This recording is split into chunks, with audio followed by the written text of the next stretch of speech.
Bonsoir mes frères et sœurs, que le Seigneur vous bénisse toutes et tous, j'espère que vous allez bien. Personnellement, j'ai passé un bon moment dans la présence du Seigneur, un moment de joie, un moment de bonheur et ça me fait du bien. Et je pense aussi que ça vous a fait du bien. Alléluia, gloire à Dieu, c'est important de louer notre Dieu. Je bénis le Seigneur pour cette soirée, pour ce moment de partage, pour sa parole qui va nous être annoncée encore ce soir. Donc voilà, nous sommes le samedi 29 septembre 2018 et nous allons étudier ce soir sur la sagesse céleste et terrestre. Alléluia. Souvenez-vous que mercredi dernier, nous avons vu les 7 temps du rétablissement par rapport au salut. Et nous avons vu que le premier temps, c'était le temps de l'ignorance. Et donc, ce temps-là est un peu lié à tout ce que nous allons voir ce soir. Parce que à partir de Genèse 3, l'ignorance est rentrée dans l'humanité. L'humanité a perdu cette connaissance par excellence, cette sagesse d'en haut, cette sagesse qui vient de Dieu. Donc, nous allons vraiment essayer de comprendre en parallèle la sagesse céleste par rapport à la sagesse terrestre. Et je vous assure que il y a beaucoup de choses que le Seigneur va nous donner pour notre édification. Alléluia. Donc, soyez les bienvenus, frères et sœurs. Amen. Je vais vous inviter sans plus tarder à prendre vos Bibles dans Jacques chapitre 3.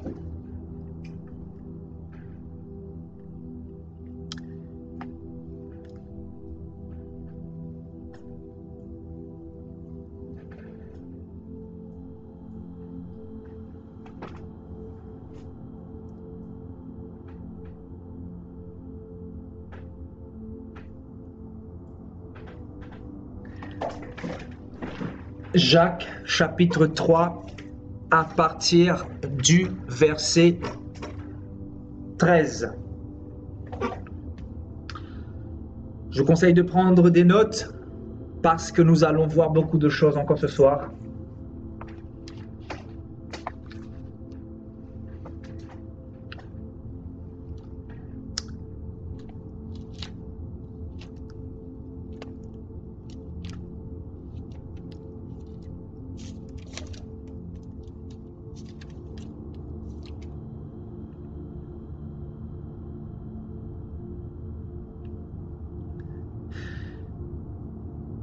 Lequel d'entre vous est sage et intelligent, qu'il montre ses œuvres par une bonne conduite avec la douceur de la sagesse.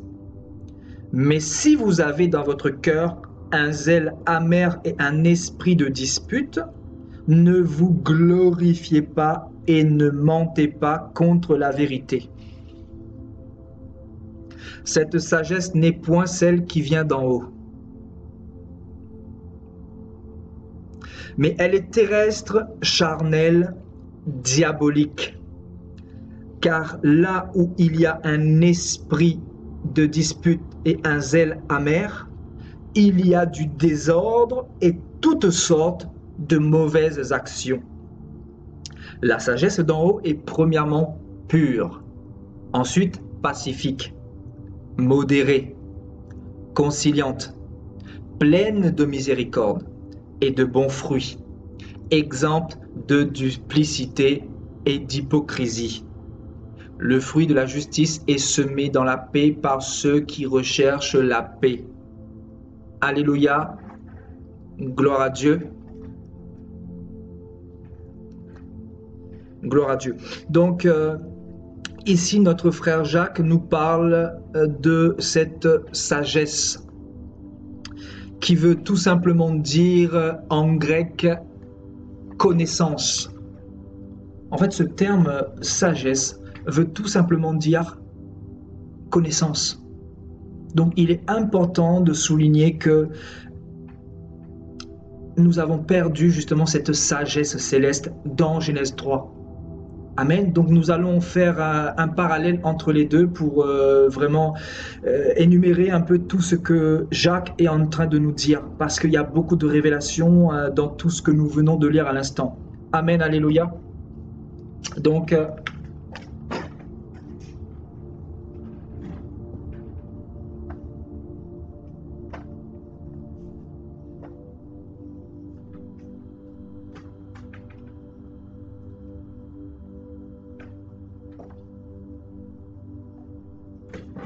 du grec Sophia.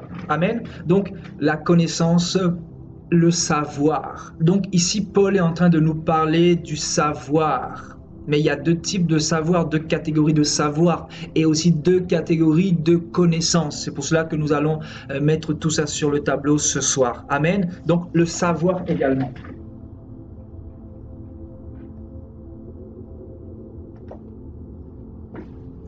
Alléluia. Donc, ce terme grec veut dire aussi plénitude de l'intelligence.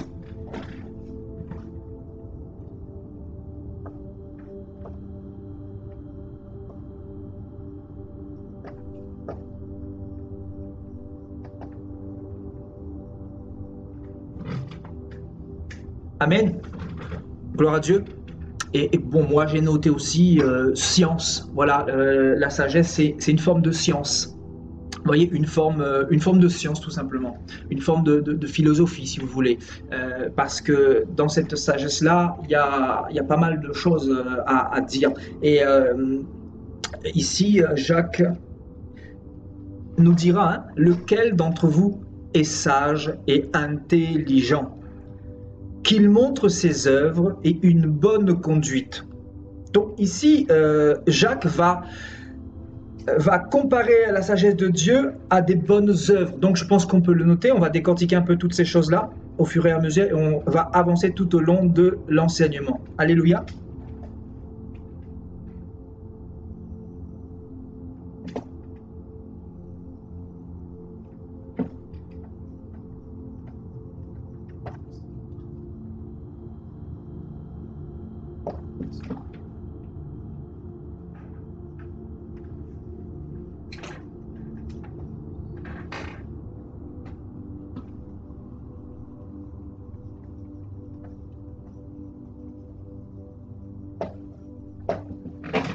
Donc, Jacques va associer la sagesse de Dieu, donc la connaissance de Dieu, la véritable connaissance de Dieu, parce qu'il y a aussi cette connaissance édulcorée, cette connaissance qui n'est pas pure. Et Jacques ici nous parle de cette pureté de la connaissance justement, parce que Dieu a sa connaissance comme Satan aussi a sa connaissance, parce que comme vous le savez, Satan était au ciel avant d'être sur la terre. Donc, il est tombé avec cette sagesse, et cette sagesse qui est devenue diabolique justement. Donc, la sagesse que nous pouvons retrouver ici sur cette planète Terre, frères et sœurs. Amen. Donc, Jacques nous parle ici de bonnes œuvres et aussi d'une bonne conduite. Donc, la sagesse, la connaissance de Dieu, c'est d'avoir des bonnes œuvres dans notre vie, mais aussi d'avoir une conduite parfaite, comme Jésus-Christ a eu il y a 2000 ans, tout simplement. Alléluia, avec la douceur de la sagesse. Et il dira au verset 14, « Mais si vous avez dans votre cœur un zèle amer et un esprit de dispute, ne vous glorifiez pas et ne mentez pas contre la vérité. » Amen. Donc, Jacques ici va associer la sagesse terrestre à un zèle amer.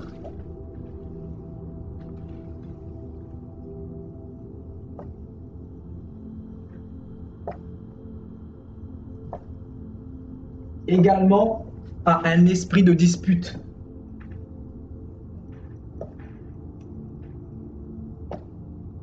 Donc, vous voyez, Satan a sa sagesse également. Satan a sa science également. Satan a aussi sa connaissance. Et c'est cette connaissance-là qu'il est venu donner à l'humanité. Il est venu inspirer cette sagesse-là à l'humanité. Et il y a plusieurs formes de sagesse dans le gouvernement de Satan. Je crois que ce soir, on n'aura pas le temps de tout voir. Il faudra peut-être un enseignement pour énumérer vraiment toutes les sciences de Satan dans ce monde. Et nous en avons beaucoup. Nous avons la philosophie, le New Age, pardon. Nous avons la franc-maçonnerie. Nous avons, dans le système des Illuminés, donc les Illuminati, les religions. Enfin, il y a tellement de choses à dire en fait. J'aimerais aller un peu plus en profondeur, mais pour l'instant, j'aimerais, avant d'aller plus loin, de commencer à énumérer un peu les deux pour bien dissocier et pour nous montrer ce que Dieu veut nous communiquer comme enseignement, de comprendre véritablement ce que c'est que la sagesse céleste et terrestre, frères et sœurs. Amen. Donc, nous continuons. Il nous dit, car là où il y a... voilà, cette sagesse n'est point celle qui vient d'en haut, mais elle est terrestre, charnelle et diabolique. Donc, Jacques nous dira ici que cette sagesse terrestre n'est pas céleste, n'est pas de Dieu, mais que cette sagesse-là est charnelle, diabolique. Amen.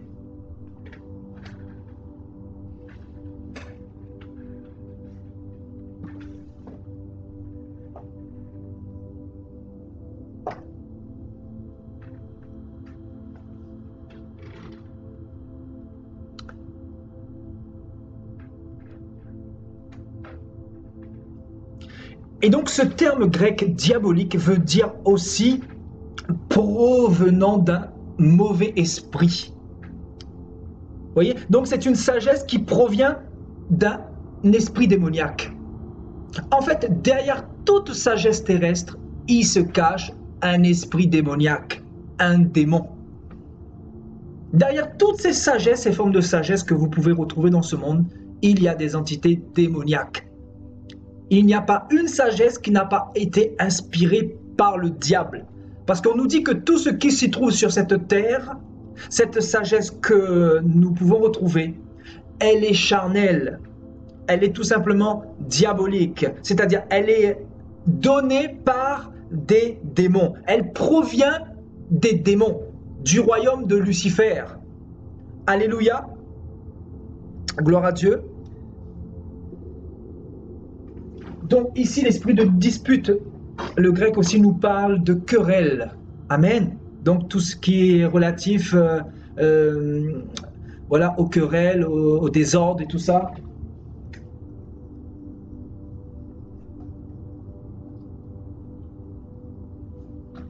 Alléluia.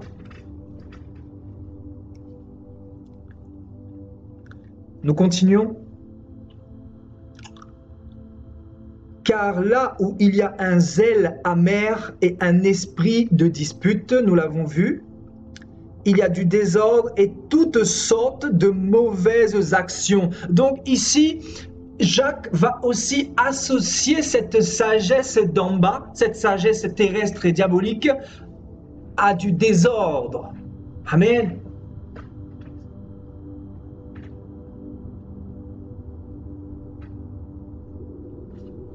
Donc nous pouvons aussi retrouver cette sagesse terrestre dans les églises. Parce que quand vous voyez ce niveau de désordre, ce niveau de confusion, ben, on ne peut que constater que la sagesse de Dieu n'y est tout simplement pas. Ou sinon elle a été hier, mais elle n'y est plus. Alléluia. Donc Paul nous parle de la sagesse charnelle. Hein. Amen. Donc le charnel. Hein. Donc on va le noter ici.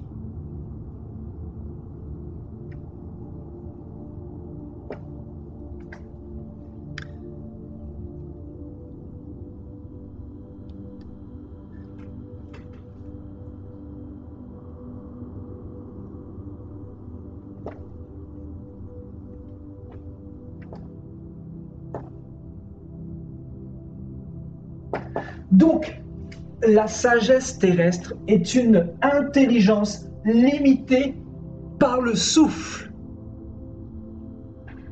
Amen. Donc, la chair, en fait, est reliée au souffle. Parce que la chair retournera poussière. Nous sommes d'accord? Donc, le grec, dans charnel, on nous parle du souffle, justement. Amen.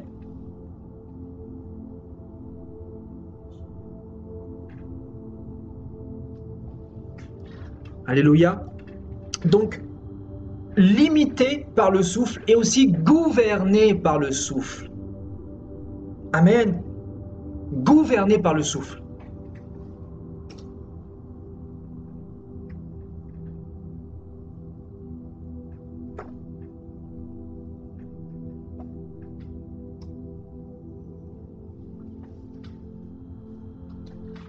Donc, on nous dit que cette sagesse-là est une intelligence limitée, tandis que la sagesse de Dieu est illimitée. C'est une science exacte, parfaite, qui n'aura point de fin. Amen. Donc ici, vous pouvez mettre, voilà, éternel. Donc c'est une sagesse éternelle. Et nous irons dans un instant dans les proverbes pour comprendre justement ce que les Saintes Écritures nous disent par rapport à la sagesse de Dieu. Donc, il y a du désordre et toutes sortes de mauvaises actions. Amen.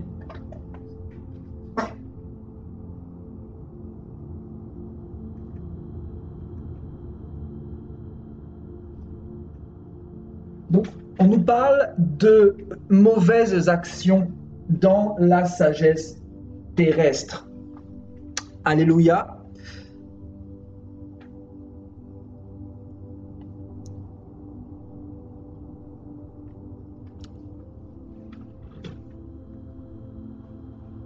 Et ici, dans désordre, vous avez aussi confusion. Voilà, ce terme grec veut dire aussi confusion et instabilité. Je note tous ces adjectifs qualificatifs parce que je crois que c'est très important de le comprendre. Amen. Donc, confusion et instabilité, frères et sœurs.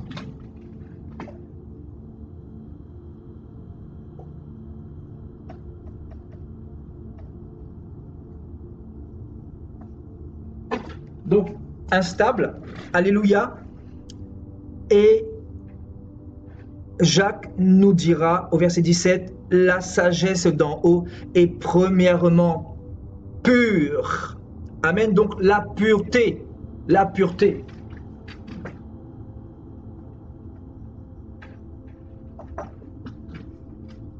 Donc la sagesse de Dieu est pure. Ensuite, pacifique, donc la paix, frères et sœurs. Amen. La sagesse de Dieu nous conduit à la paix. La sagesse de Dieu engendre la paix.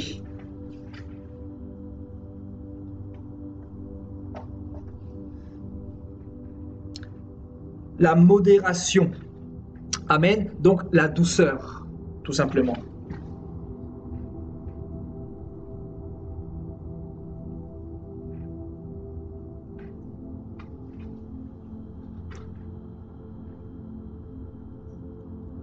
Conciliante,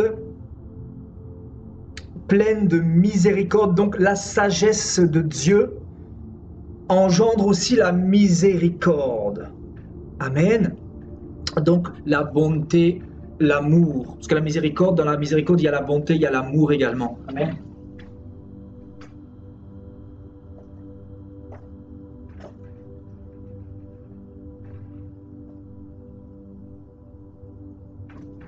Donc de l'autre côté, vous pouvez mettre bien évidemment la haine, le mal, enfin la guerre et tout ça.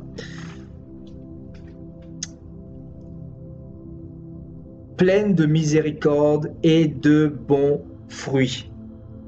Amen. Donc ce terme conciliant veut dire aussi obéissant facilement. Donc le grec nous dit obéissant facilement. Voyez?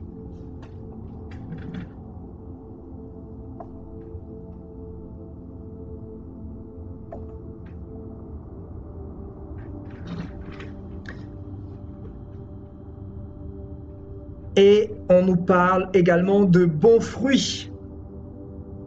Donc la sagesse d'en haut engendre également dans notre vie de bons fruits.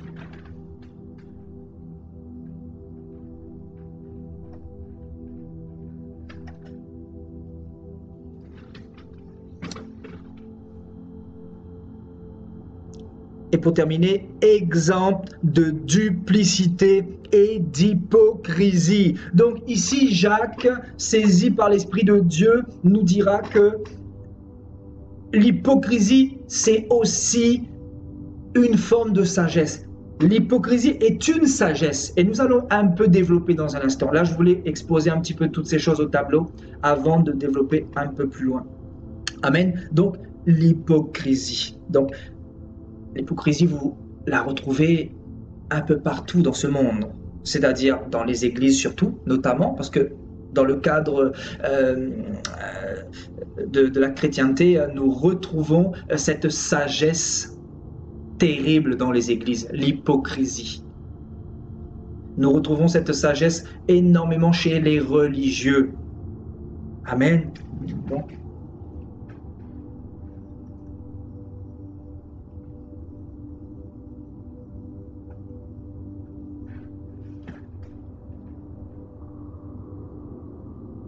Donc, vous voyez, Jacques va dire, lequel d'entre vous est sage et intelligent?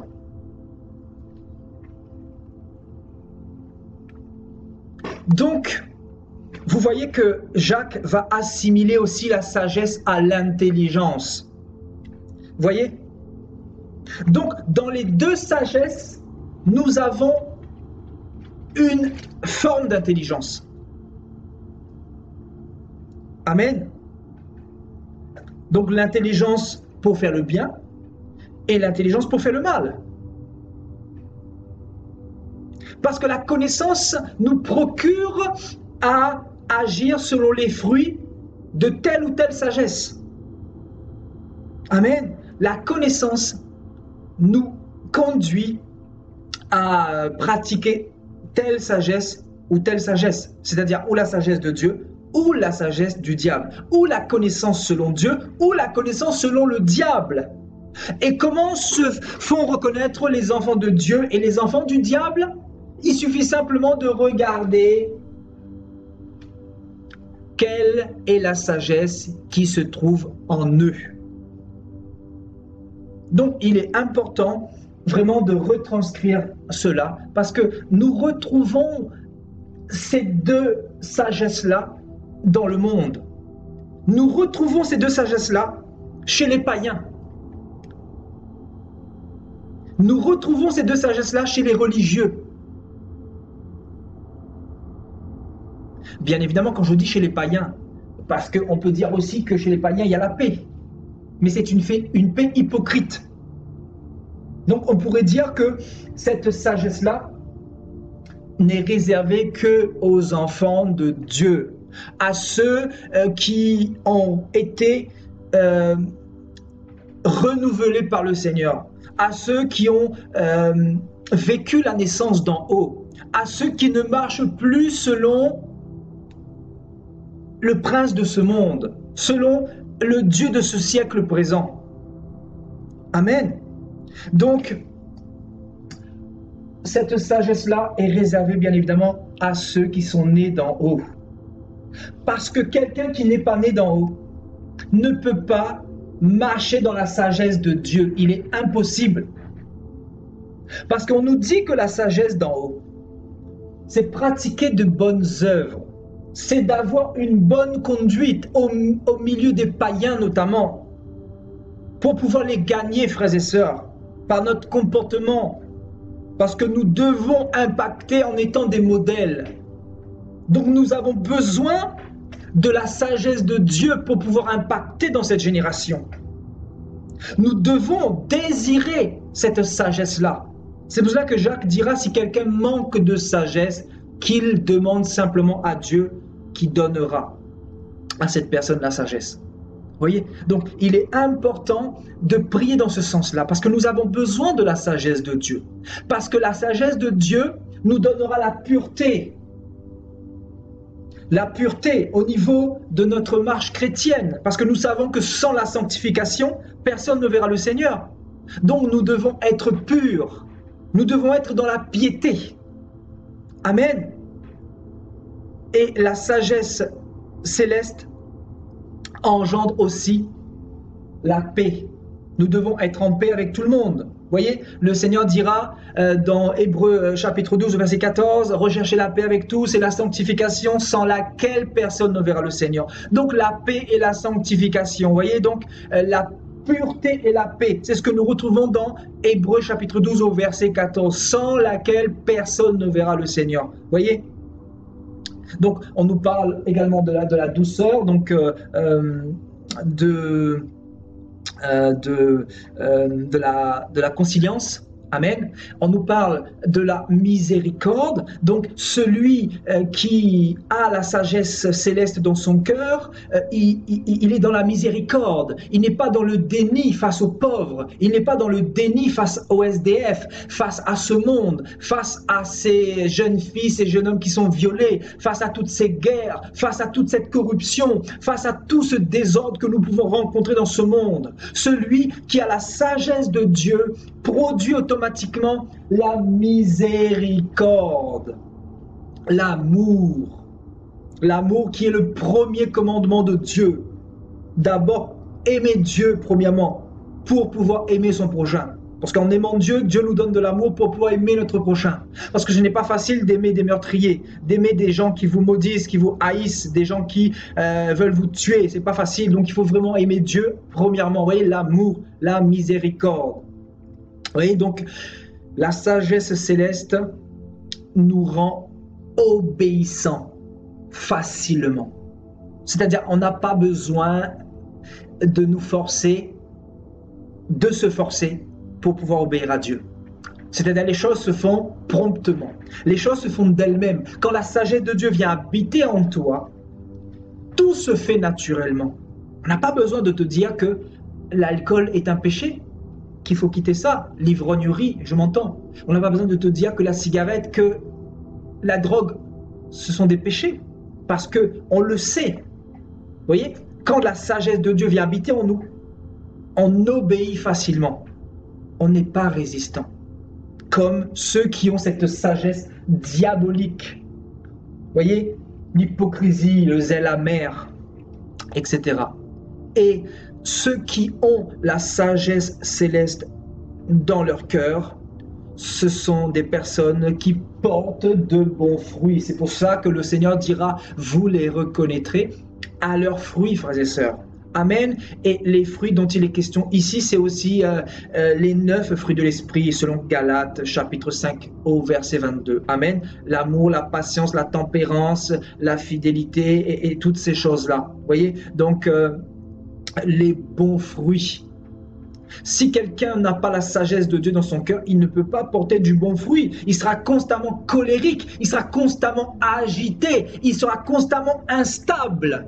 Vous voyez, on a noté tout ça ici. Vous voyez l'instabilité. Il sera constamment confus, il sera constamment dans le désordre, frères et sœurs. Vous voyez, donc il est important de prier dans ce sens, de demander à Dieu de la sagesse. Parce que dans la sagesse de Dieu, il y a toutes ces choses-là nécessaires pour notre salut, pour notre entrée dans le royaume des cieux. Maintenant, étudions la sagesse terrestre, charnelle et diabolique. Jacques va nous parler du zèle amer que produit la sagesse terrestre. Vous voyez, donc avoir un zèle amer, c'est être aigri, ne pas être vrai, ne pas être pur véritablement. Vous voyez, donc il nous parle d'un esprit de dispute, des querelles. Donc, vous voyez, la sagesse terrestre engendre des disputes et des querelles. Donc, il n'est pas étonnant de voir tous ces chrétiens, vous voyez, qui se font la guerre les uns des autres. Est-ce que vous commencez à comprendre la parole de Dieu? Vous voyez, tout se trouve dans la parole de Dieu. C'est pour cela que, frères et sœurs, le combat n'est pas charnel mais spirituel. Celui qui a reçu la sagesse de Dieu, il va tout faire pour ne pas participer aux querelles. Il va tout faire pour ne pas se disputer avec un frère. Il va se retirer. Parce que celui qui est dans la pureté, dans l'amour, il va vouloir plaire à son Dieu. Vous voyez, parce qu'il a reçu la semence de Dieu. Amen. Donc, l'esprit de dispute et les querelles. Un enfant de Dieu ne doit pas être dans les disputes. Paul dira à Timothée que les enfants de Dieu, que les ministres de Dieu ne doivent pas être dans les querelles, dans les disputes, parce que les disputes engendrent tellement de problèmes, tellement de confusion, tellement de vanité, tellement de discours. Et c'est pas le but. Le but, ce n'est pas de discourir pour chercher des querelles, mais c'est d'apporter l'évangile dans l'amour, dans la douceur, dans la pacificité. Après, c'est le Saint-Esprit qui fait son œuvre, parce que Dieu, encore une fois, il connaît ses enfants, frères et sœurs. Amen. Donc, l'esprit de dispute chez les chrétiens, l'esprit de dispute dans les églises, l'esprit de dispute chez les chrétiens sur YouTube qui font des vidéos les uns contre les autres. Comment se fait-il, frères et sœurs, que ton propre frère qui a accepté le même Dieu que toi, il va se lever contre toi sous prétexte que vous n'êtes pas en accord sur une doctrine. Il va vouloir monter d'autres chrétiens contre toi pour se faire passer pour le gentil, alors qu'en réalité, il a un zèle amer et il a un esprit de dispute. Et il cherche plutôt les querelles, parce que toutes ces vidéos qui suscitent des rébellions, des querelles, engendrent aussi de la distraction, engendrent toutes sortes de troubles. Et Dieu n'est pas un Dieu de troubles, Dieu n'est pas un Dieu de désordre, voyez. Donc ici, dans la sagesse diabolique et terrestre, nous voyons le désordre, frères et sœurs, le désordre, la confusion la plus totale. Dans les églises, on ne prêche plus sur la pudeur, sur la modestie, les femmes s'habillent n'importe comment, on ne prêche plus sur les vertus chrétiennes, on ne prêche plus sur la bonne conduite qu'on doit avoir, on ne prêche plus sur la pureté, parce que c'est la sagesse diabolique qui est rentrée dans les assemblées, voyez. Donc tout est dans la parole. C'est pour cela qu'un chrétien ne doit pas être dans la dispute. Il doit fuir la dispute, frères et sœurs. La Bible dit que celui qui parle beaucoup ne manquera pas de péché. Nous devons apprendre à nous taire et nous devons apprendre à laisser Dieu nous justifier. Parce que c'est lui le juste juge. Ce n'est pas à nous de nous défendre, mais c'est lui notre avocat. La Bible dit que nous avons un avocat devant le Père. Donc il faut apprendre à se retirer, il faut apprendre à se taire, il faut apprendre à faire silence, il faut apprendre à recevoir des calomnies de la part de nos ennemis ou de nos soi-disant frères, parce que nous allons en recevoir. Parce que beaucoup se disent frères en Christ, mais en réalité ce ne sont pas vos frères en Christ. En réalité, vous commencez à voir leur nature au fur et à mesure du temps, parce que quand vous voyez la sagesse qui est en eux, vous comprenez qu'ils ne sont pas de Dieu. Amen, parce que l'hypocrisie, c'est quoi? L'hypocrisie, c'est le fait de cacher, c'est l'action de cacher, c'est l'action de jouer un rôle. Et on nous dit que la sagesse terrestre et diabolique engendre l'hypocrisie, frères et sœurs. L'hypocrisie, on va en parler en dernier, je pense, parce qu'on a beaucoup de choses à dire par rapport à ça. Voyez l'hypocrisie. Voyez, on nous dit que cette sagesse terrestre, elle est diabolique. Diabolique. C'est quoi cette sagesse diabolique? Dans la sagesse charnelle, on retrouve souvent l'orgueil également. Vous voyez, l'orgueil.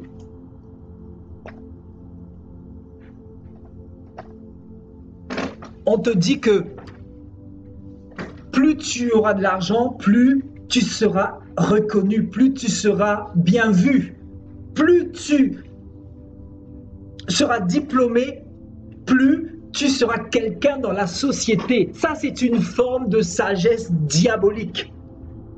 Parce que la sagesse selon Dieu, ce n'est pas l'intelligence selon les hommes, frères et sœurs. On te dit que, voilà, si tu as une belle voiture, tu es quelqu'un. Tu es quelqu'un. Tu es devenu quelqu'un. On te dit que si tu as une maison avec une grande piscine, tu es quelqu'un. Et la personne qui n'a pas réussi, cette personne-là n'est rien. Et regardez l'évangile qui est rentré dans les assemblées aujourd'hui. L'évangile charnel diabolique, l'évangile satanique, l'évangile de l'orgueil, l'évangile qui te dit que si tu n'es pas riche, si tu n'as pas l'argent, tu n'es pas béni, mais tu es maudit. Alors que c'est un évangile complètement terrestre, charnel, qui nourrit les passions de la chair, frères et sœurs. Parce que cette sagesse, en réalité, est rentrée dans le cœur de tellement d'hommes. Hier, je regardais une prédication d'un mec complètement fou qui prêche des choses complètement folles. Sa folie est tellement manifeste. Il y a tellement de personnes qui suivent ce monsieur-là et ne se rendent même pas compte parce qu'il est en train de transmettre sa sagesse diabolique à tous ses fidèles. Il y a un thème qu'il doit faire à Paris bientôt, prochainement, et le thème c'est « Vous serez milliardaire ».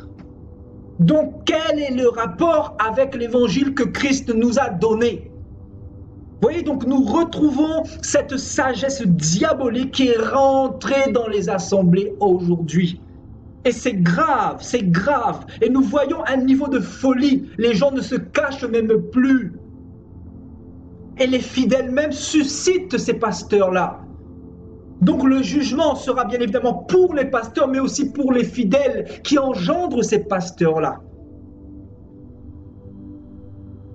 Les fidèles qui veulent acheter des miracles venant du Seigneur. Mais le Seigneur s'est retiré depuis longtemps. Parce que là où il y a la sagesse terrestre, il y a qui? Il y a le diable. Vous voyez, le diable. Sagesse diabolique. Vous voyez, l'orgueil de la vie. Vouloir toujours plus, ne jamais être satisfait. Ça, c'est une sagesse, c'est une connaissance diabolique également. Ne jamais être satisfait, alors que Paul vous dira, si vous avez le vêtement et la nourriture, cela vous suffira. Mais seuls ceux qui veulent s'enrichir tombent dans le piège et dans la tentation qui mène beaucoup d'hommes à la ruine et à la perdition. Voyez? Vous voyez, Paul avait la sagesse de Dieu. Vous voyez, dans 1 Timothée 6, pour ceux qui veulent le voir, 1 Timothée 6, Paul dira, si vous avez la nourriture et le vêtement, cela vous suffira. Tandis que le monde te dit, si tu as 100 euros, demande à Dieu pour avoir 200 euros, pour avoir 1000 euros, pour avoir 10 000 euros, pour avoir 1 milliard, pour avoir 10 milliards, pour avoir 100 milliards. Et regardez la sagesse de ce monde qui est basée sur le pouvoir, sur plus. Les gens ne sont jamais satisfaits. Les gens veulent encore plus. Les gens veulent encore plus s'enorgueillir parce qu'ils ont hérité de cette sagesse charnelle, cette sagesse diabolique dans leur cœur, frères et sœurs. Vous voulez comprendre d'où viennent les actions de ces hommes-là? Les actions de ces hommes viennent de leurs fruits, frères et sœurs, viennent simplement de la sagesse qu'ils ont héritée. Donc, ils ne peuvent pas produire de bonnes œuvres. Ici, on nous parle de bonnes œuvres, frères et sœurs, de bonnes œuvres et de bons fruits. Ils ne peuvent pas produire de bonnes œuvres ni de bons fruits parce que eux, ils veulent s'emmagasiner des fortunes, des trésors, alors que la Bible dit qu'il faut travailler pour s'amasser pour un trésor céleste, non pas pour un trésor terrestre, pardon. Voyez? Parce que tout passera dans ce monde. Vous voyez, donc c'est le monde à l'envers. Paul, lui, il avait la sagesse céleste dans son cœur. Paul avait la sagesse céleste dans son cœur. C'est pour cela qu'il dira, si vous avez la nourriture et le vêtement, cela vous suffira. Mais vous avez des bishops aujourd'hui qui vous diront, j'ai 12 prophéties que Dieu vient de me donner. 12 personnes qui doivent emmener 1000 euros. C'est comme ce frère que j'ai rencontré, qui s'est fait baptiser cet après-midi par la grâce du Seigneur, donc un ex-musulman qui est venu à la maison cet après-midi, on l'a baptisé, qui s'appelle Rachad. Donc il m'a expliqué qu'il était dans une assemblée et ce pasteur disait qu'il avait reçu une prophétie pour 12 personnes. Vous voyez, 12 comme 12 disciples. Ah, il faut toujours un appât. Voyez, et donc 12 personnes devaient ramener 1000 euros. 1000 euros, frères et sœurs. Donc, le mec, il s'est fait 12 000 euros. Un coup de poker en 5 minutes. Et donc, les personnes ont donné leurs coordonnées. Et probablement, ils ont donné ces 12 fois 1000 euros. Donc, 12 000 euros, frères et sœurs. Vous vous imaginez? 12 prophéties, donc une prophétie 1000 euros.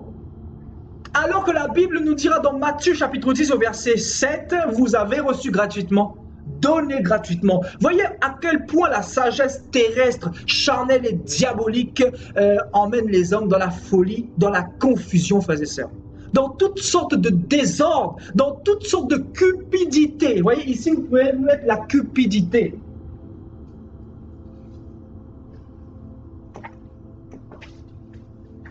Toutes sortes de mauvaises actions. Les âmes viennent ici pour trouver du réconfort, pour trouver un peu d'amour, parce que dans le monde, il n'y a plus de l'amour, il y a tellement d'hypocrisie, cette sagesse charnelle a tellement, c'est tellement proportionné, c'est tellement démesuré. Et donc, ils viennent à l'église pour essayer de trouver un peu de réconfort, un peu d'amour. Qu'est-ce qu'on va faire? Ben, on va les dépouiller du reste qu'ils ont. Et ils vont même s'endetter, ils vont même faire crédit, frères et sœurs, pour donner l'argent au bishop, parce que, attention, on a reçu une prophétie. Mais une prophétie de qui? Une prophétie de qui? Parce que le diable aussi prophétise, le diable aussi fait des miracles. Vous voyez, donc c'est un temps, frères et sœurs, de confusion. Vous voyez, la sagesse terrestre, c'est aussi la confusion. La confusion, les gens sont dans la confusion. Les gens ne connaissent pas Dieu, ne connaissent plus Dieu. Les gens sont aveuglés complètement. Il y a un niveau d'aveuglement, mais terrible, frères et sœurs. Vous voyez, les gens sont dans le désordre, toutes sortes de compromissions à cause de l'argent, à cause des passions de la chair. Vous voyez, la chair, frères et sœurs. La chair, donc gouvernés par le souffle. Ils veulent devenir riches alors qu'ils sont gouvernés par le souffle. Ça, c'est la folie de l'être humain, frères et sœurs. Vous imaginez? C'est-à-dire, un jour, votre souffle quittera votre corps et on vous dit qu'il faut travailler plus pour gagner plus. Souvenez-vous de notre ami Sarkozy, l'ex-président français, travailler plus pour gagner plus, mais en réalité, eux, ils s'enrichissent plus. Mais toi, tu deviens de plus en plus esclave. C'est ce qu'ils veulent en réalité. Vous voyez, derrière leur message subliminal, ben, il y a cette sagesse qui se cache et qui est diabolique. On te dit que tu dois être riche pour être quelqu'un, alors qu'on te dit que tu es fait de chair et que ton intelligence est limitée par le souffle. Ton intelligence est gouvernée par le souffle. Donc ce n'est pas toi qui te gouverne, mais c'est ton souffle qui te gouverne. Et la Bible dit que Dieu tient notre souffle dans sa main. Donc tu ne comprends pas encore qu'il est temps de demander à Dieu la sagesse céleste. Waouh!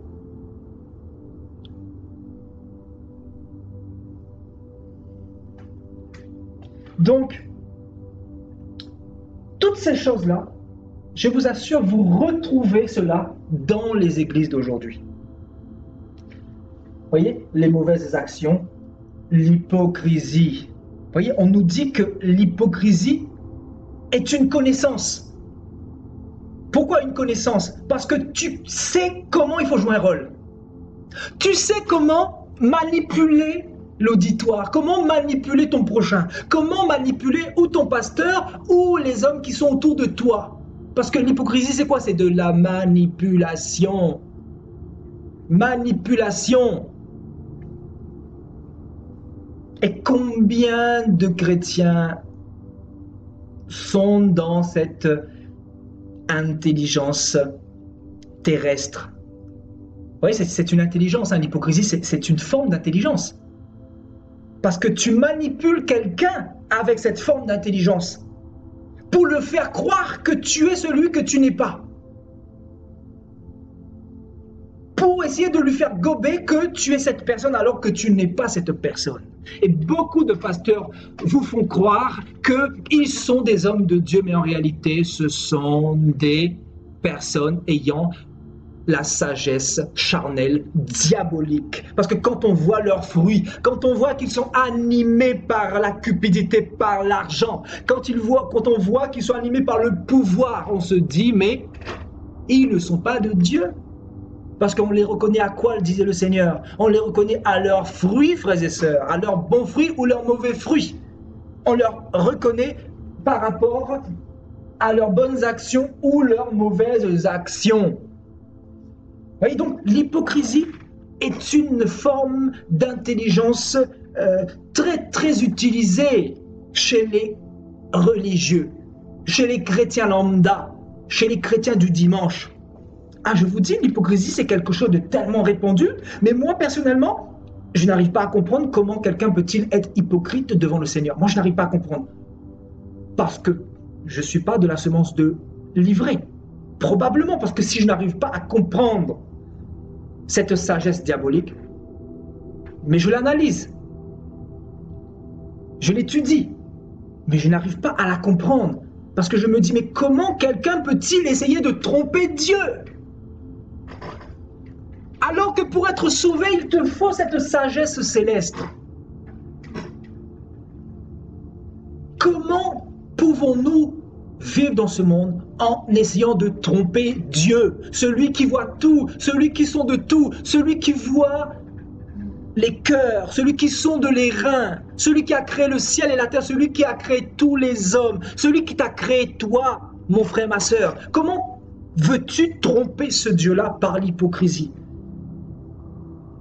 Si je parle à quelqu'un, ne crois-tu pas qu'il est temps de changer, de demander à Dieu de retirer cette hypocrisie en toi? Parce que l'hypocrisie vient de la sagesse terrestre, charnelle, diabolique.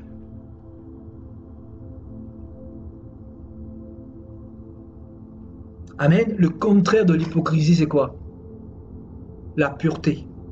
On l'a noté ici. Être pur de cœur. Le Seigneur dira dans Matthieu 5, heureux les cœurs purs, car ils verront Dieu. Et les hypocrites, le Seigneur va les appeler dans Matthieu 23, vous êtes les fils de la géhenne, les fils du diable. Comment échapperez-vous aux flammes de l'enfer? Il leur parlera de cette manière-là. Parce qu'on ne peut pas tromper Dieu, frères et sœurs. Trompez qui vous voulez, mais ne trompez pas Dieu. Parce que Dieu, il est au-dessus de vous et il vous voit en permanence. Il voit toutes vos actions. Il connaît votre cœur. Il connaît l'intention de votre cœur.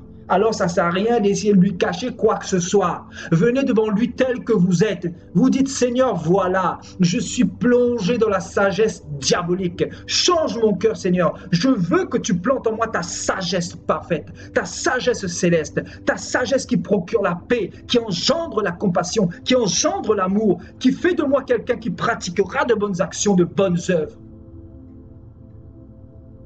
Il ne faut pas avoir peur d'être faible devant Dieu. Dieu n'est pas venu prendre des hommes forts, il est venu prendre des hommes faibles. Waouh!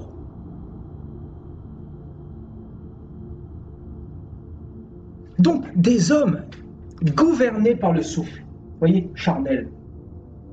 Et là, on leur dit, vous devez être milliardaire, vous devez réussir dans la vie. Si vous avez un bac plus 10, vous êtes quelqu'un. On doit vous aduler, vous êtes devenu un Dieu. Mais un Dieu gouverné par le souffle. C'est pour cela que Paul a refusé qu'on les adore, qu'on l'adore. Paul a refusé qu'on l'adore ainsi que Barnabas. Quand on les a appelés Jupiter et Mercure, qu'est-ce qu'ils ont dit?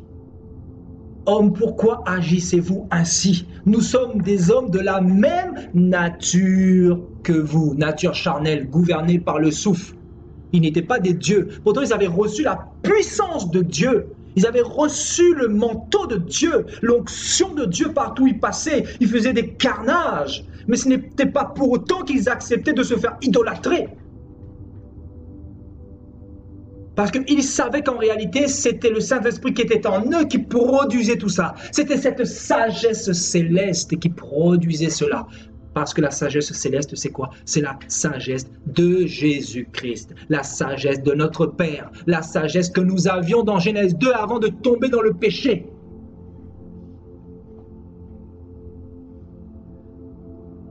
Amen. C'est pour ça que Paul dira, nous portons ce grand trésor dans des vases de terre. Les vases de terre, c'est nous l'homme, gouverné par le souffle, afin que cette grande puissance ne soit pas attribuée à nous, mais à Dieu. Vous voyez, nous portons ce grand trésor, c'est-à-dire cette sagesse céleste, dans des vases de terre, afin que cette grande puissance, les dons du Saint-Esprit, etc., soient attribués à Dieu, mais non pas à nous. Parce que nous sommes gouvernés par le souffle. Donc nous sommes rien, nous sommes personne pour que vous voudriez nous adorer ou quoi que ce soit. Vous voyez, dans Acte 10, Il y a quelqu'un qui a voulu se prosterner devant Pierre. Pierre le dira. Lève-toi. Lève-toi. Adore Dieu seul. Jean, pareillement, qui va vouloir se prosterner devant un ange. L'ange lui dira, je suis ton compagnon de service. Adore Dieu seul.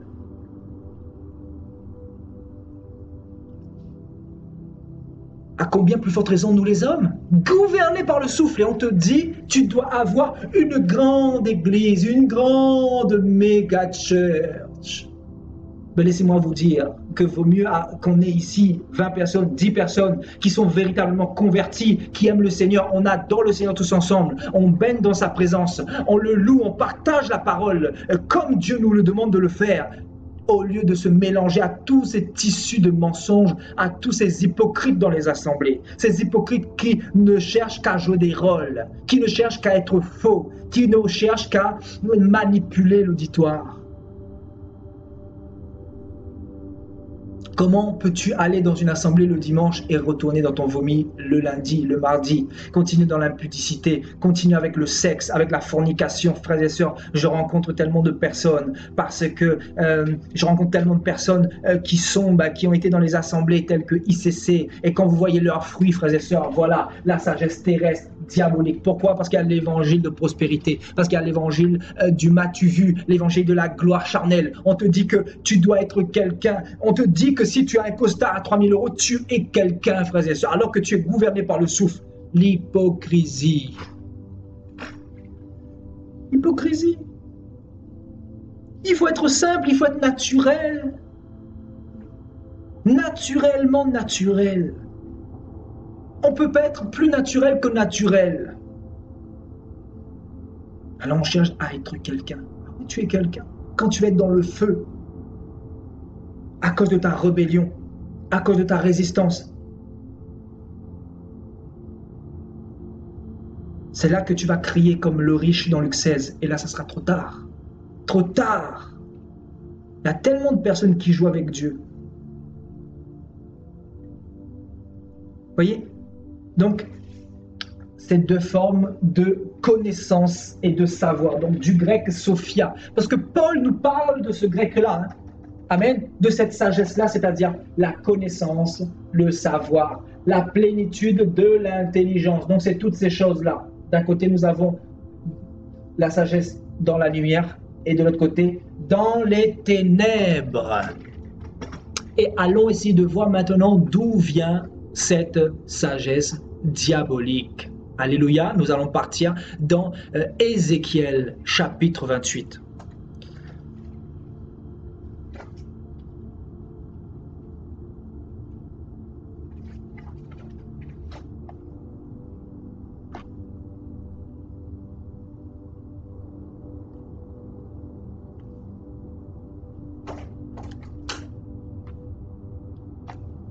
Ézéchiel chapitre 28 à partir du verset 12.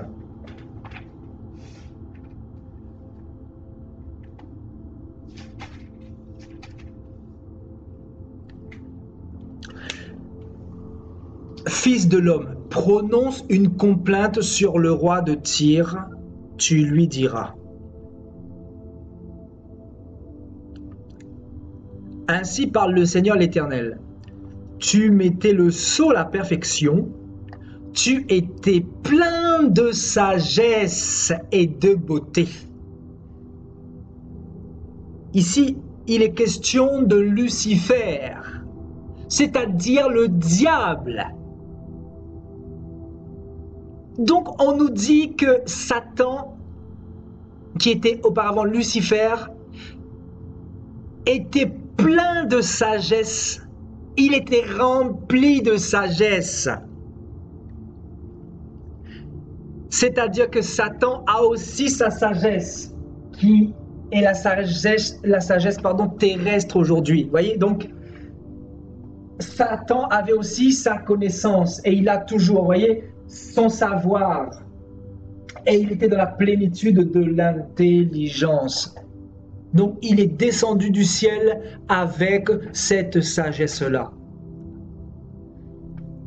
Tu étais plein de sagesse, parfait en beauté. Tu étais en Éden, le jardin de Dieu. Vous voyez, donc on nous parle bel et bien de lui. Tu étais couvert de toute espèce de pierres précieuses, de sardoine, de topaze, de diamants, de chrysolite, d'onyx, de jaspe, de saphir, d'escarboucle, d'émeraude et d'or.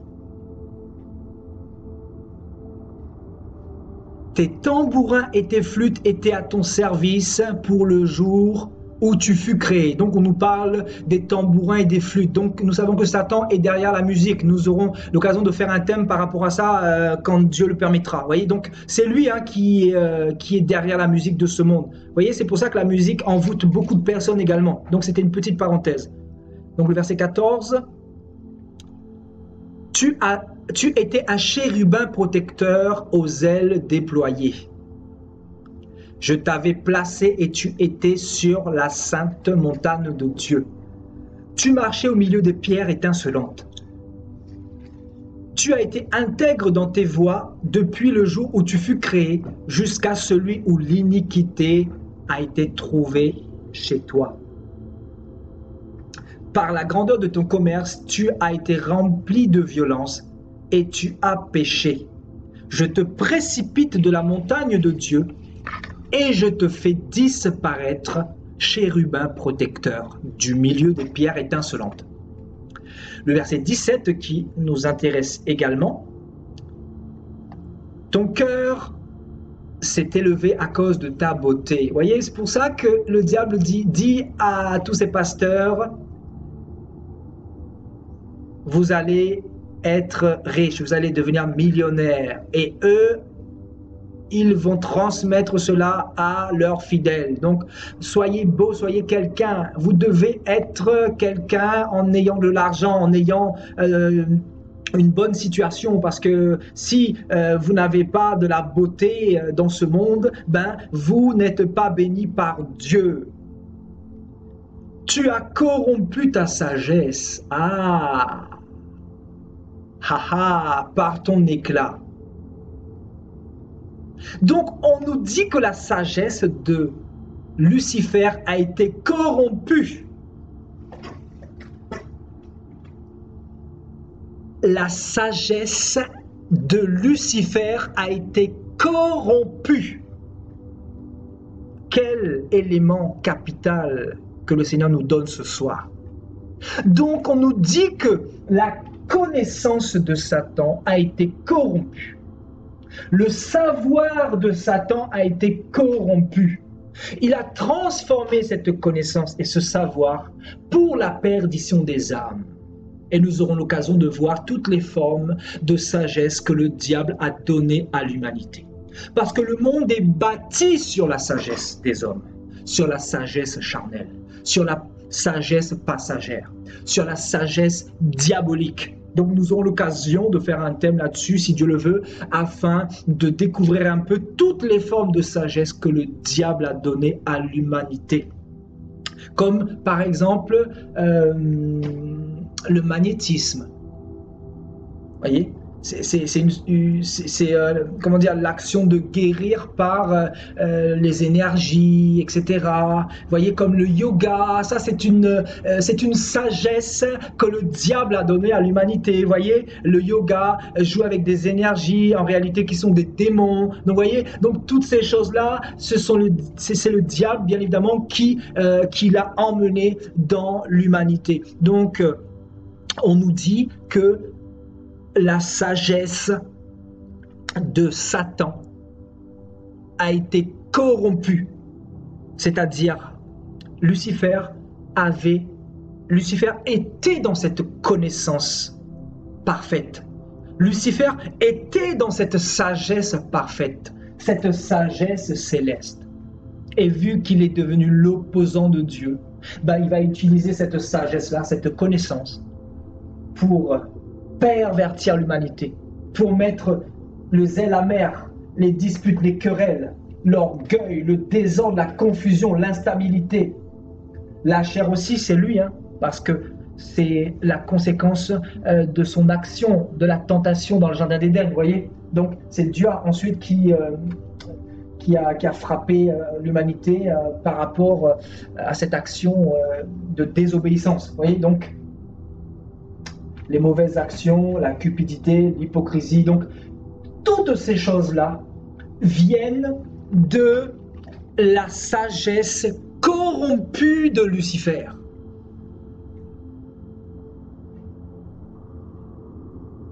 Amen.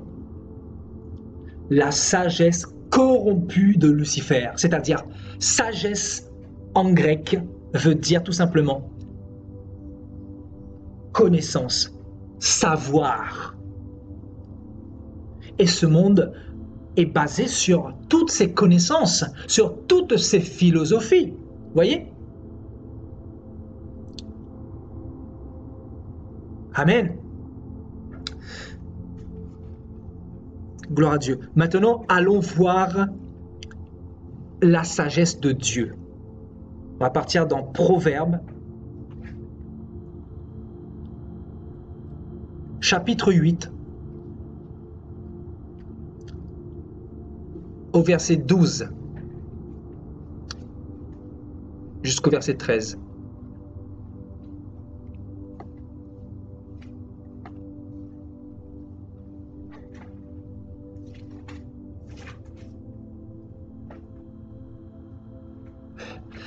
Moi la sagesse, moi l'intelligence, moi la connaissance parfaite, moi le savoir, j'ai pour demeure le discernement.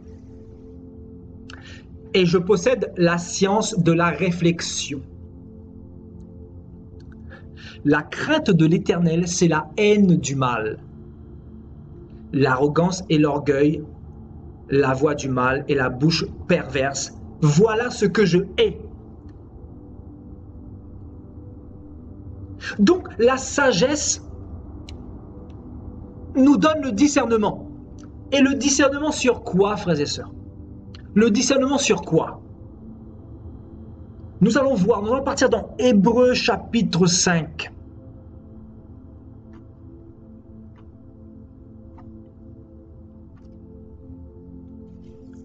Hébreux chapitre 5.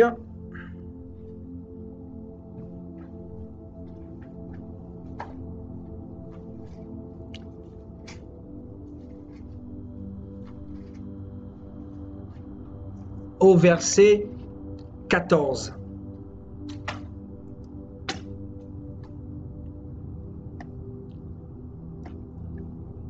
Mais la nourriture solide est pour les hommes faits, pour ceux dont le jugement est exercé par l'usage à discerner ce qui est bien et ce qui est mal. La sagesse de Dieu, c'est le discernement par rapport au bien et au mal. Donc Satan avait la parfaite connaissance de Dieu. Et Satan va présenter à Ève et à Adam cette sagesse diabolique, c'est-à-dire la connaissance du bien et du mal. C'est là que Satan va plonger toute l'humanité dans le mélange. Donc nous avons dans ce monde les deux sagesses qui sont mélangées.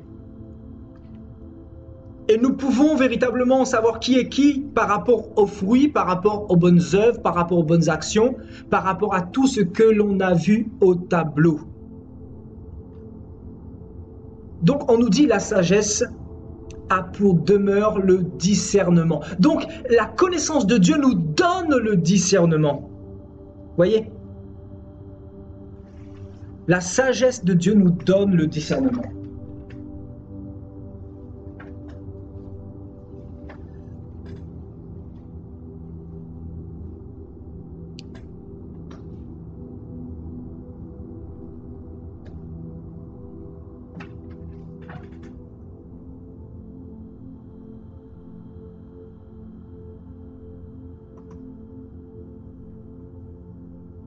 Donc le discernement du bien et du mal. C'est-à-dire quand quelqu'un a la sagesse céleste dans son cœur, il arrive à discerner facilement qui est de Dieu et qui n'est pas de Dieu. Parce qu'il regarde avec les yeux de l'esprit. il regarde avec les yeux spirituels. Amen.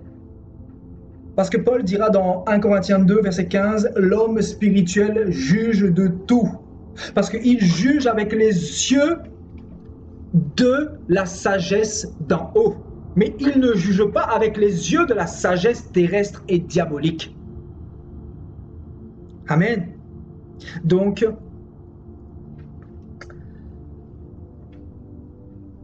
la sagesse, c'est aussi la crainte de l'Éternel.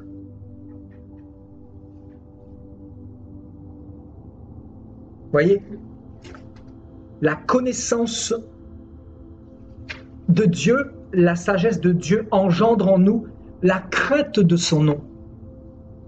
C'est-à-dire l'obéissance, c'est ce que nous avons vu tout à l'heure. Amen. Et Proverbe chapitre 8 au verset 22 nous dira: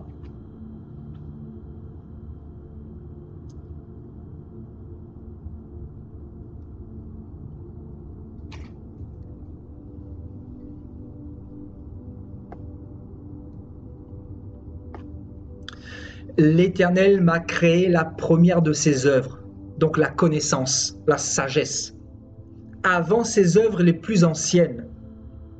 J'ai été établi depuis l'éternité. Donc cette sagesse existe depuis l'éternité. Et elle a été la première des œuvres de Dieu. C'est-à-dire Dieu l'a créée avant de créer Satan, avant de créer les hommes, avant de créer l'univers.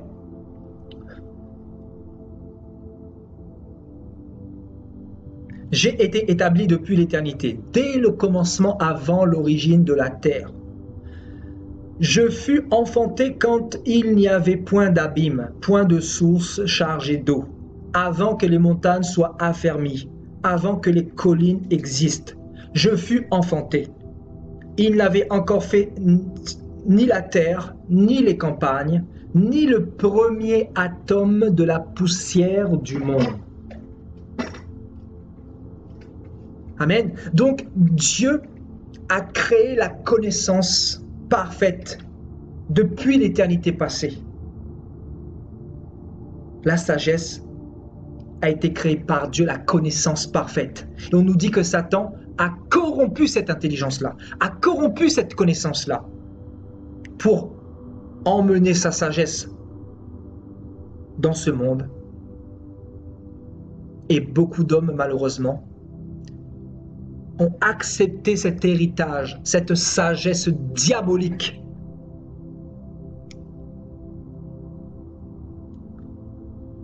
Et Dieu, lui, qu'est-ce qu'il est venu faire? Il est venu dans ce monde pour nous communiquer cette sagesse céleste. Parce que sans la sagesse céleste, on ne peut pas hériter du royaume des cieux. Amen. C'est impossible, frères et sœurs. Le Proverbe 9 nous dira: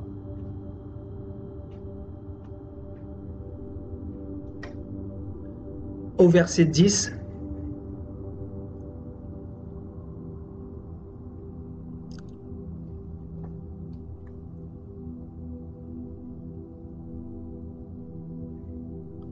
c'est par moi que tes jours se... Verset 10, le commencement de la sagesse, c'est la crainte de l'Éternel. Donc le commencement de la connaissance, la Bible dit, le commencement du savoir véritable, c'est la crainte de Dieu, c'est l'obéissance à Dieu. Et la science des saints, c'est l'intelligence. Et l'intelligence devant Dieu, c'est de craindre sa parole. C'est de craindre son Créateur. Donc comment savoir si tu as la sagesse de Dieu en toi ou pas? Si tu es encore dans un péché en ce moment, la sagesse de Dieu n'habite pas en toi. Si tu es encore dans la cigarette en ce moment, la sagesse de Dieu n'habite pas pleinement en toi. Si tu es encore dans le péché sexuel, la sagesse de Dieu n'habite pas en toi. Parce que le commencement de la sagesse, c'est la crainte de l'Éternel. Je parle de la sagesse céleste, frères et sœurs. La véritable sagesse. Non pas la sagesse démoniaque, charnelle. Amen. Parce que ici, nous sommes des hommes spirituels. Nous sommes nés d'en haut. Christ nous a transportés sur son royaume. Dans son royaume, sur son trône. Alléluia. Donc, si quelqu'un ne craint pas Dieu,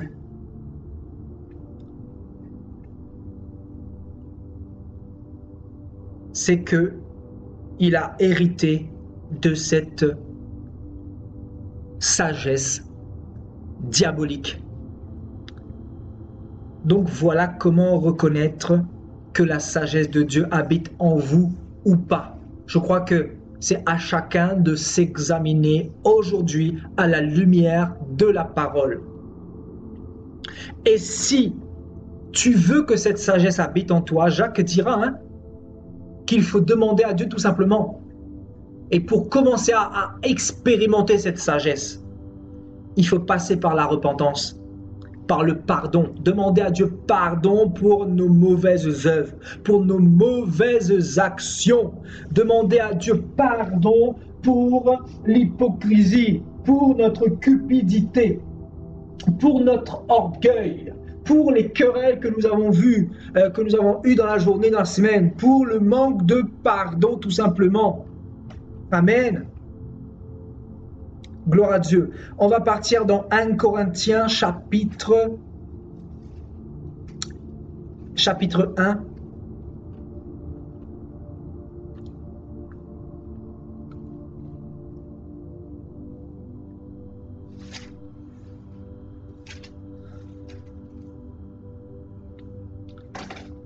Au verset 19.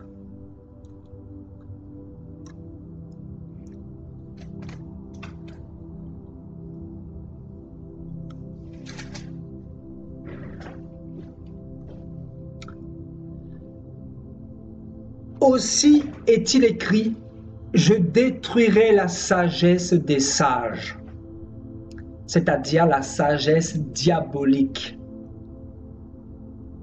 Dieu la détruira. Dieu l'exterminera. Et j'anéantirai l'intelligence des intelligents, c'est-à-dire cette intelligence démoniaque que le diable a offert à l'humanité.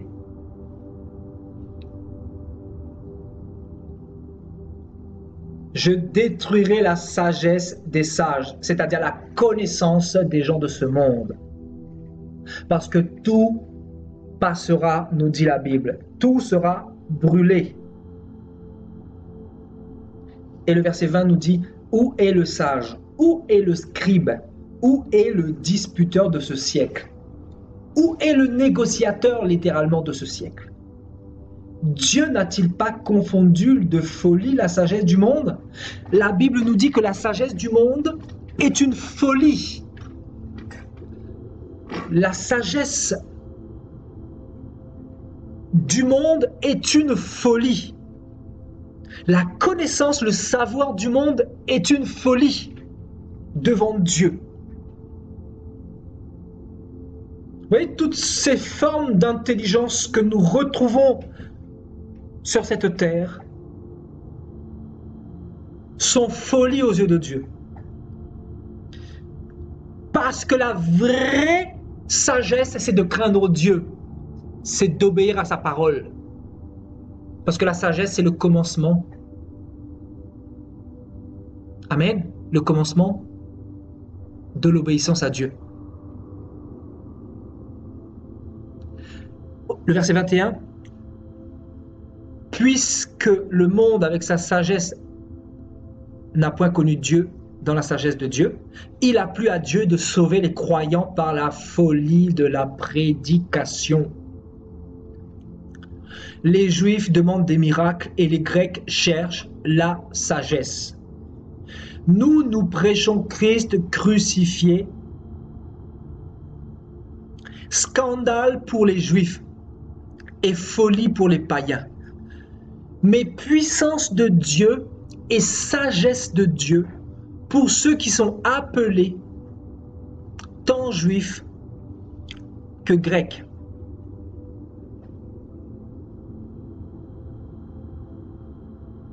Amen.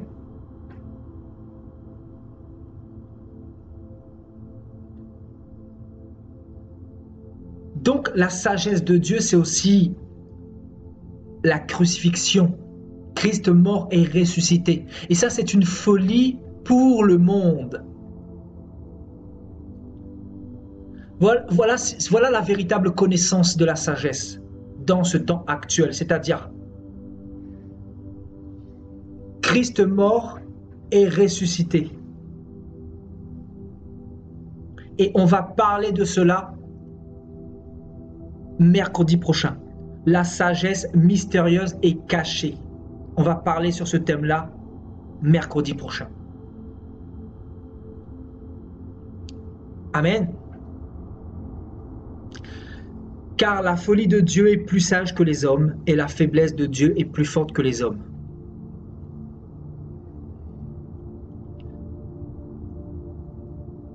Et on nous dit, considérez frères que parmi vous qui avez été appelés, il y a beaucoup de sages selon la chair. Il n'y a ni beaucoup de sages selon la chair, ni beaucoup de puissants, ni beaucoup de nobles.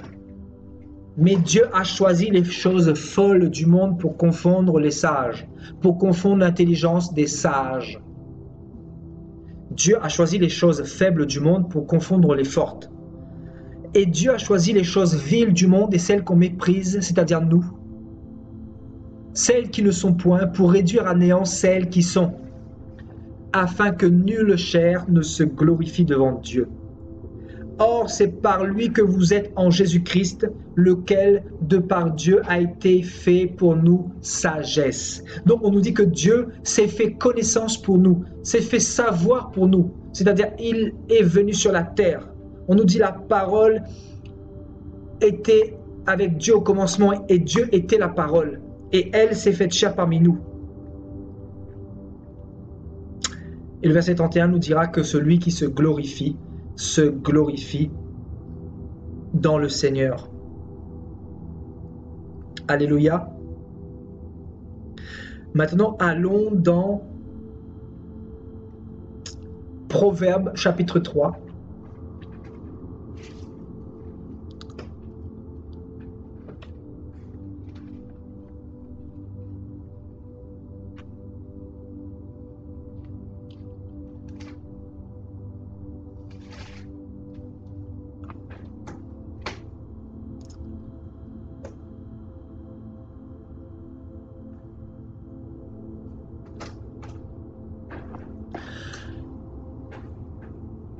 Au verset 5.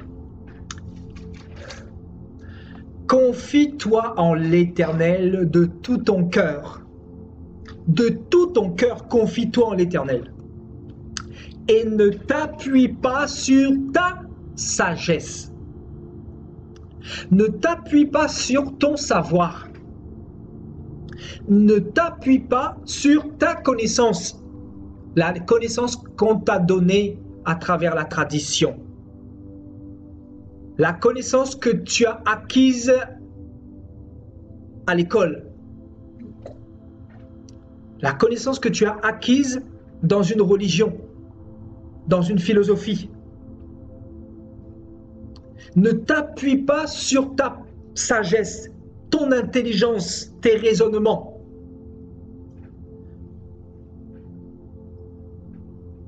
Reconnais-le dans toutes tes voies, c'est-à-dire Dieu le Seigneur. Et il aplanira tes sentiers. Ne sois point sage à tes propres yeux, crains l'Éternel et détourne-toi du mal. Ce sera la santé pour tes muscles et un rafraîchissement pour tes os. Voyez donc, la chose que nous devons faire, c'est nous confier en l'Éternel. Et surtout ne pas nous appuyer sur notre sagesse. Amen. À partir dans Romains,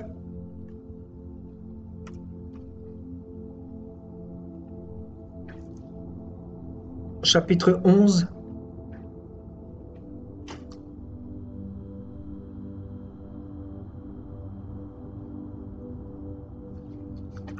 Le verset 33.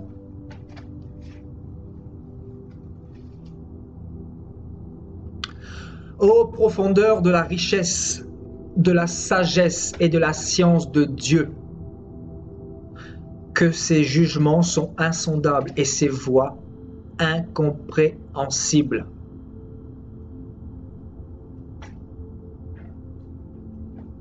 Donc on nous dit que la sagesse de Dieu est profonde. Et c'est aussi une richesse. Une richesse qui n'a point de fin, littéralement.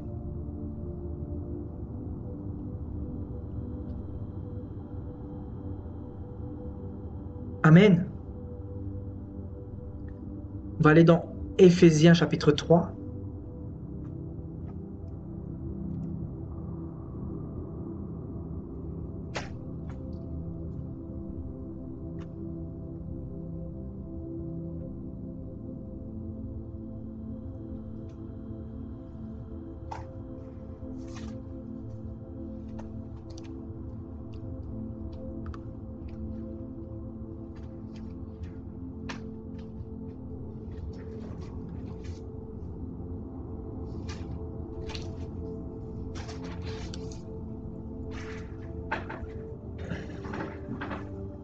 On lira à partir du verset 8.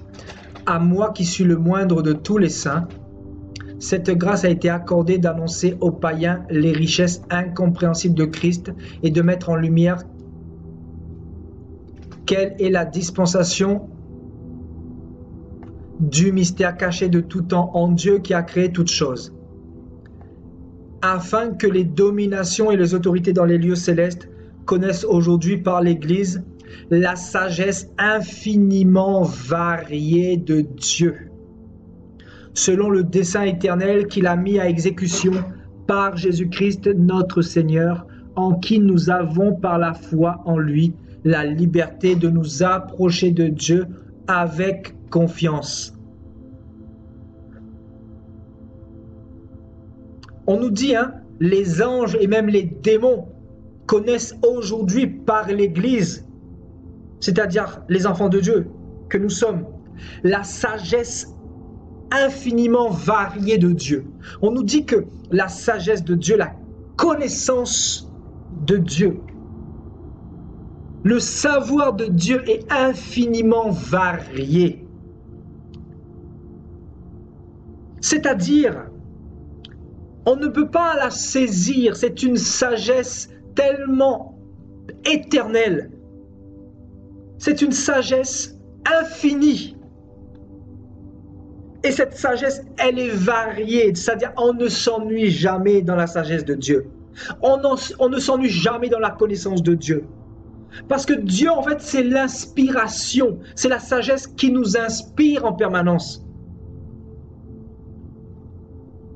Amen. Alléluia. Et dans Colossiens, chapitre 2,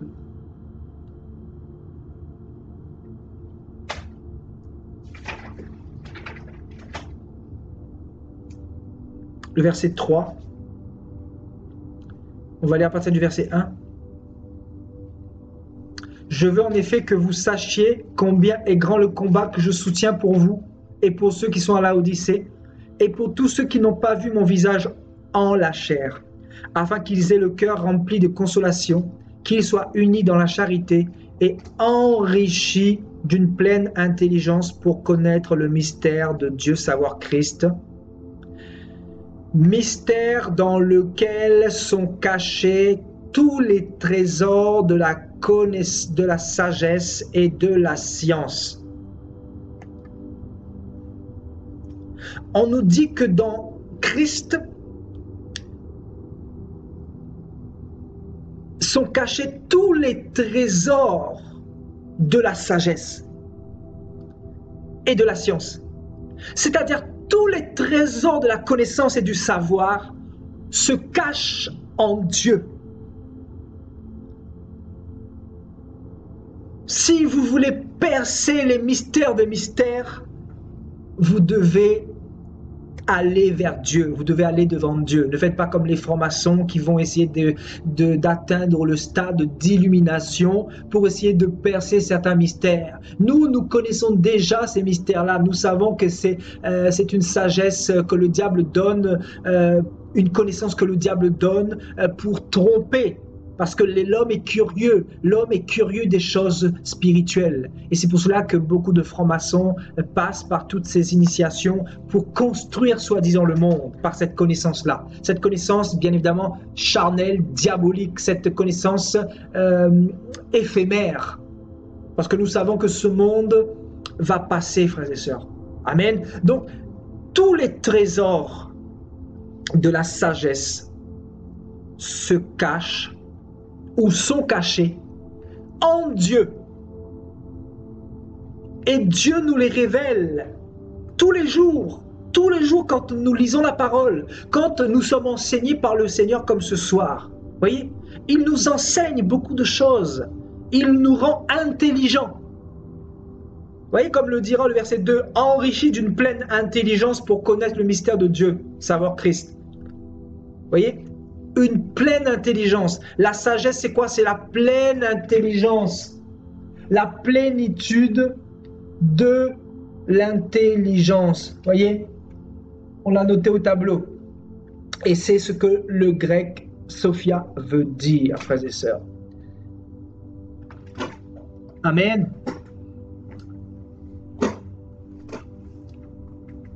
Et pour terminer, on va partir dans Jérémie chapitre 9.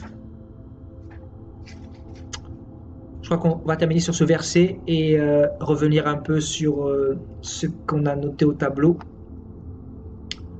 Jérémie.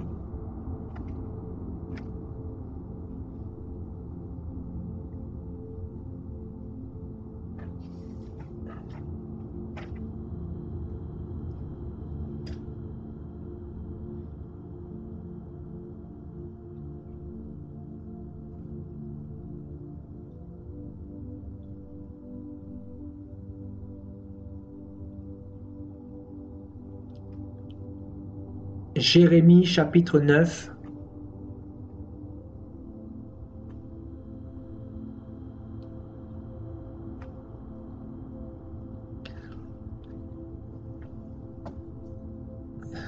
Jérémie 9, au verset,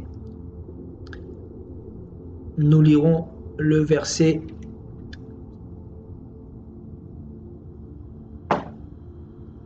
23, à partir du verset 23.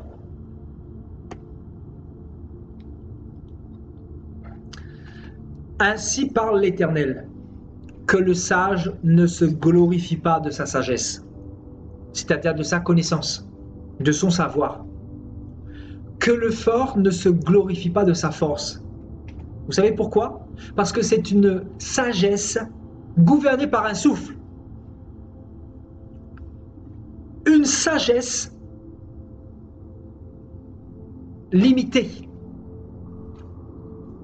Que le riche ne se glorifie pas de sa richesse, parce que c'est une richesse gouvernée également par le souffle. Mais que celui qui veut se glorifier, là c'est Dieu qui parle, notre Père, notre Dieu, que celui qui veut se glorifier se glorifie d'avoir de l'intelligence et de me connaître,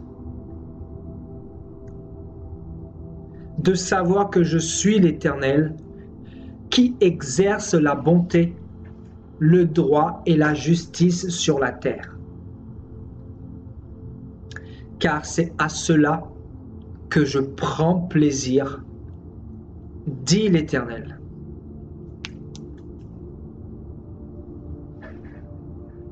Amen. Et je pense qu'il est important également de voir ce passage dans Jacques, chapitre 1, concernant la sagesse.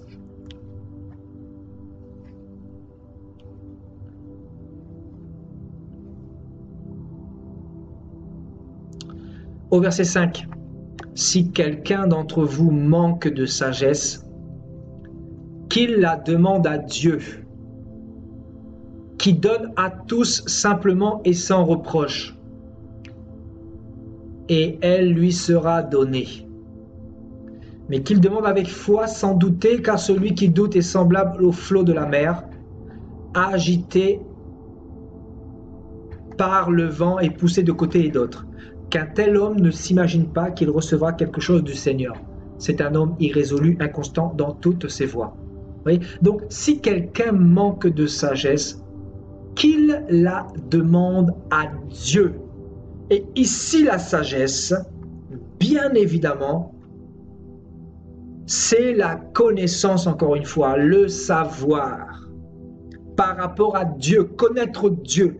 Parce que plus tu connais Dieu, plus Dieu se révèle à toi, plus tu vas commencer à expérimenter la miséricorde, l'amour, la nature de Dieu, la paix de Dieu, la pureté de Dieu, l'obéissance.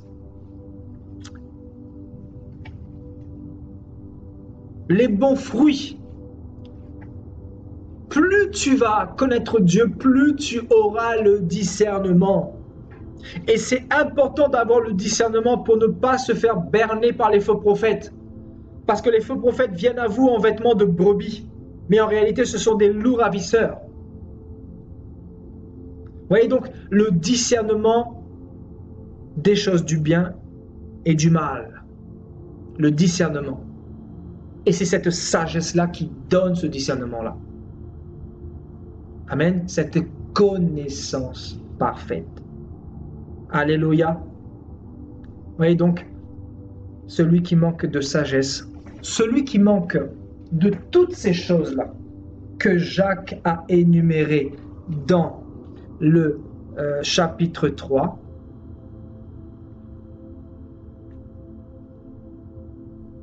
vous voyez, toutes ces choses-là,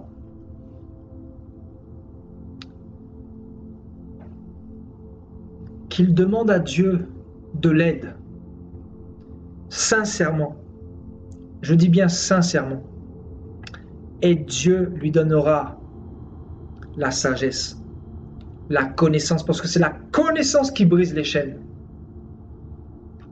C'est la connaissance, écoutez bien, c'est la connaissance de Dieu, je dis bien, parce qu'il y a aussi la connaissance du serpent.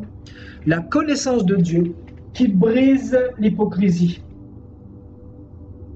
qui brise l'orgueil. Amen. Parce que la connaissance de Dieu, la sagesse de Dieu nous dit quoi? Dieu abaisse les orgueilleux et il élève les humbles. Amen. Donc, quand tu as connaissance de cette sagesse-là, de ce savoir, de cette connaissance, tu commences à la mettre en pratique, à l'expérimenter. Et c'est ainsi que tu commences à expérimenter cette sagesse céleste. Alléluia. Alléluia, gloire à Dieu.